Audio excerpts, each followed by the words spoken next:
अस्सलाम वालेकुम दोस्तों, क्या अहमद का साथ खौफ के असर से निकालेगा या साइम का जुनून घर की चार दीवारी में भी सारा को डरा देगा। सारा की रुखसती होकर वो अहमद के घर तो आ जाती है, लेकिन इसकी ज़िंदगी में सुकून आना अभी बाकी है, क्योंकि साइम ने रुखसती से पहले ही एक ख़तरनाक धमकी दी थी, मैं तुम्हें कभी चैन से जीने नहीं दूंगा। रात का सन्नाटा होता है, हर तरफ खामोशी होती है, फिर अचानक एक ज़ोरदार आवाज़ आती है।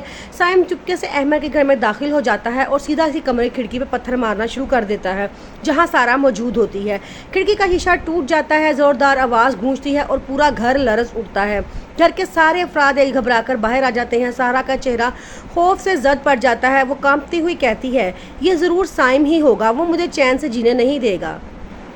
अहमद की मामा कहती हैं, किसकी इतनी जुर्रत हुई है कि वो हमारे घर में आके इस तरह का पथराव करे। तुम अभी जाओ थाने और जाकर उसके खिलाफ रिपोर्ट करवा के आओ।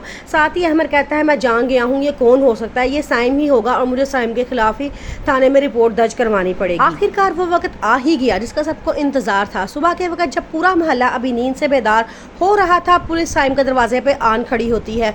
मंजर इतना हैरान था कि नाजरीन की आंखें टीवी स्क्रीन पर जमकर रह जाती हैं। साइम, हमारे साथ थाने चलो, पुलिस सख्त अंदाज में कहती है। साइम अकड़ते हुए कहता है, मुझे थाने क्यों लेके जा रहे हो।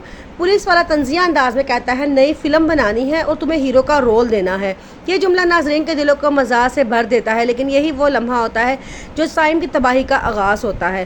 थाने पहुँच कर जब तफ्तीश शुरू होती है तो साइम अपनी पुरानी रविश पर कायम रहता है, बदतमीज़ी, गरूर और ज़बान दराजी।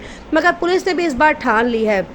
पुलिस कहती है, बहुत ज़ुबान चलती है ना तुम्हारी, कुछ दिन हवालात में बंद रहोगे तो सारी अकल ठिकाने आ जाएगी। साइम की बहन अपनी मामा से कहती है कि मामा, साइम भाई बहुत बदल चुके हैं फराज भाई की मौत के बाद, वो ऐसे तो नहीं थे, मुझे वो लड़की बिल्कुल बेकसूर लग रही है, हमें उसकी मदद करनी चाहिए।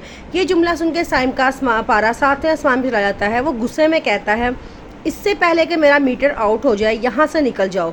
ये मंजर देख के नाजरीन की सांसें थम जाती हैं। सारा डर सी जाती है, अपनी उसकी आंखों में खौफ और बेयकीनी नज़र आती है। वो लरसती हुई आवाज़ में अहमद से कहती है, अगर उसने अदालत में ये बात साबित कर दी कि मैंने ही उसके भाई को मारा है तो क्या होगा।